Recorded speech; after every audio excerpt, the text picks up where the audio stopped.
बिस्मिल्लाहिर्रहमानिर्रहीम। अस्सलामुअलैकुम friends, welcome to our YouTube channel Najat travels and tourism Italy. दोस्तों, Italy और यूरोप से ताज़ा तरीन ख़बरों के साथ हम आपकी खिदमत में एक बार फिर से हाजिर हैं। दोस्तों, जो लोग हमारे चैनल पर नए हैं उनसे गुजारिश है कि हमारे चैनल को सब्सक्राइब कर लीजिए। ये बड़ी ही इंफॉर्मेटिव वीडियो है। आपसे रिक्वेस्ट है कि इस वीडियो को एंड तक लाजमी देखें, लाइक करें और दूसरे फ्रेंड्स को भी शेयर करें। दोस्तों, फ़्रांस के बारे में बात करते हैं। फ़्रांस में जो पेरिस है वहाँ पर न्यू कोरोना पाबंदियाँ जो हैं वो लगा दी गई हैं। बढ़ते हुए कोरोना केसेस ने फ़्रांस को अपने शहर में दोबारा से मुब्तला कर दिया है। स्मार्ट लॉकडाउन जो है उस पर अमल दरामद जो है वो जारी है। बार्स, रेस्टोरेंट्स जो हैं उनका टाइम मुतय्यन कर दिया गया है और जो जो शॉप्स ओपन होंगी ना उनमें खाने पीने वाली और दवाई वाली शॉप्स जो हैं, ये दो तरह की जो शॉप्स हैं वो सिर्फ ओपन रहेंगी, बाकी हर तरह की शॉप्स जो हैं वो बंद हैं। स्मार्ट लॉकडाउन है, 2 हफ्ते के लिए लगा दिया गया है। इसके अलावा आपको बताते चलें कि जो शॉप्स ओपन होंगी, मतलब दवाइयाँ वाली, मेडिकल स्टोर्स और खाने पीने वाली अशिया वाली, वो रात 10 बजे से पहले पहले बंद करना लाजमी है।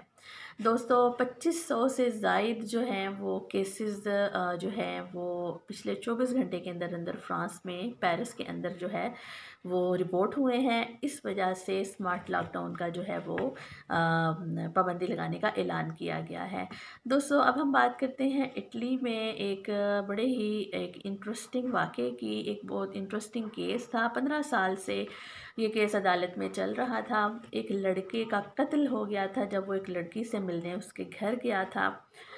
15 साल पहले ये वाक़या पेश आया। 15 साल से ये केस चल रहा था। लड़की के माँ बाप ने इल्ज़ाम लगाया कि जब लड़का आया था मिलने के लिए तो उसने ख़ुदकुशी की भी कोशिश की और हमारी बेटी को भी मारने की कोशिश की और इस वजह से उसकी मौत वाक़या होगी। लेकिन लड़के की माँ का कहना था कि लड़की के घर वालों ने मेरे बेटे को कत्ल किया है।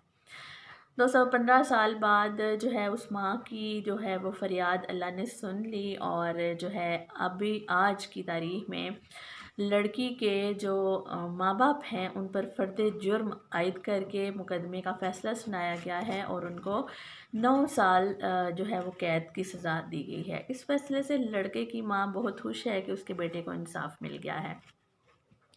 दोस्तों, अब हम बात करते हैं इटली से ही पीसी बोनस के बारे में। पीसी बोनस के बारे में हमने डिटेल्ड वीडियो आपको 2 माह पहले दी थी।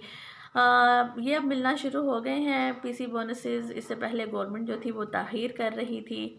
और आपको बताते चलें अखबारात में ये तरीका बताया गया है कि पीसी बोनस लेने का क्या तरीका है। आपको इसके लिए जो है वो सिम वाली जो शॉप्स हैं ना वहाँ से आप जो है आपको वो पैसे मिलेंगे। जैसा कि सिम वाली जैसे शॉप्स होती हैं जहाँ से आप सिम्स खरीदते हैं। इटली में विंड है, वोडाफोन है, टिम है, ट्रे है। वहाँ से आप अपना पीसी बोनस कलेक्ट कर सकते हैं। आपको कैश नहीं मिलेगा बल्कि लैपटॉप और पीसी खरीदने के लिए और फास्ट स्पीड इंटरनेट के लिए आपको वाउचर्स मिलेंगे और उन लोगों को मिलेंगे जिनका ईज़े 20,000 से कम है। 20,000 यूरो से कम है। ये जल्दी आएँ और जल्दी पाएँ की बुनियाद पर है, यानी डिमांडें जो हैं अगर ज़्यादा हुए तो हो सकता है रकम कम होने की वजह से कम लोगों को मिले। तो जिनके डिमांडें जल्दी आएंगे उनको ये पीसी बोनस जल्दी मिलेगा। इसके अलावा दोस्तों, जब आप अपनी जो है ईज़े की 20,000 से कम है और रेजिडेंसी की कॉपी लेकर आप जाएंगे तो आपको 15 दिन बाद आपको जवाब मिलेगा कि क्या आपको पीसी बोनस मिलना है या नहीं मिलना। इसी तरह अगर हम सूबे की बात करें, इटली के सूबे बरज़ानो में, तो वहाँ बोनस एक बहुत बड़ा बोनस जो है वो दिया जा रहा है। दोस्तों, दोस्तों वो बोनस दिया जा रहा है जिनकी फैमिली है, जिनके बच्चे हैं। पर बच्चा 400 यूरो बिग बोनस जो है बरज़ानो सूबे के लोगों को दिया जाएगा और वो उन लोगों को दिया जाएगा जो बरज़ानो के रेजिडेंशियल होंगे, जो वहाँ के रहने वाले होंगे। और ये ऑनलाइन जो है इसकी आपको बताना होगा, ऑनलाइन रजिस्ट्रेशन करवानी पड़ेगी। इसके अलावा SGK के नाम से जो ऑफ़िस है वो होगा बरज़ानो सूबे के अंदर और इसके अलावा UIL, ये 2 ऑफिसेज़ वहाँ पर होंगे। ऑफिसेज़ में जाकर आप अप्लाई कर सकते हैं और 30 अक्टूबर से पहले पहले आपको हर सूरत अप्लाई करना है। पर बच्चा 400 यूरो जो है वो आपको ये बोनस दिया जाएगा। दोस्तों अब हम बात करते हैं यूके के बारे में। यूके में बेरोज़गारी की बुलंद तरीन सतह जो है वो देखने में नज़र आ रही है। वजह बताई जा रही है कि कोरोना वायरस के दौरान जो लॉकडाउन्स लगे हैं उससे कारोबार, बिज़नेस सब बहुत मुतासर हुआ है।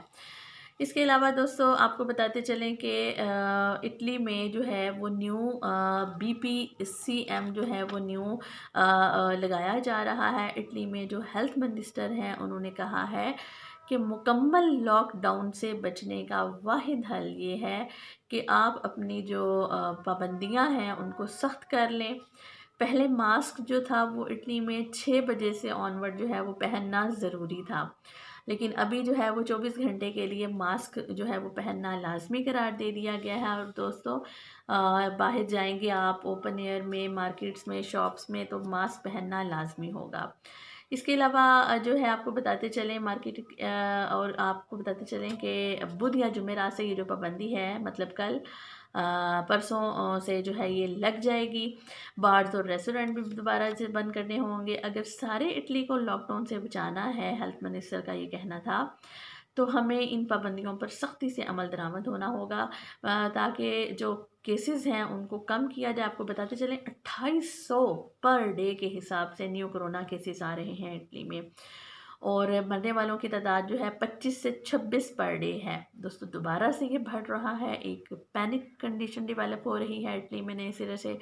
तो इस वजह से इटली के हेल्थ मिनिस्टर इस बारे में काफ़ी कॉन्शियस नज़र आ रहे हैं, इसलिए उन्होंने ये तजवीज़ दी है कि पाबंदियाँ आयद कर दी जाएं। लेकिन उसके साथ साथ उन्होंने एक बात और क्लियर की है कि स्कूल्स बंद नहीं होंगे। उन्होंने कहा कि कोरोना वायरस के पेंडेमिक के बाद हर तरह के स्कूल्स, कॉलेज और यूनिवर्सिटीज़ बंद थी। बच्चों का पढ़ाई का बहुत ज़्यादा हर्ज हो चुका है। वो कहते हैं कि अब हम किसी भी सूरत जो है ना वो स्कूल्स को बंद नहीं होने देंगे, स्कूल्स खुले रहेंगे। SOPs के तहत अगर कोई बच्चा वहाँ पर कोरोना का शिकार हो जाता है तो उसको करंतना कर दिया जाएगा, लेकिन स्कूल्स को खोला रखने की मुकम्मल कोशिश की जाएगी इटली में। दोस्तों ये कुछ न्यूज़ थी इटली से और कुछ यूरोप से। उम्मीद करती हूँ कि आपको हमारी ये वीडियो अच्छी लगी होगी। इसको लाइक करें, दूसरे फ्रेंड्स को शेयर कीजिए और हमारे चैनल निजात ट्रैवल्स एंड टूरिज़्म इटली को लाजमी सब्सक्राइब कर लीजिए।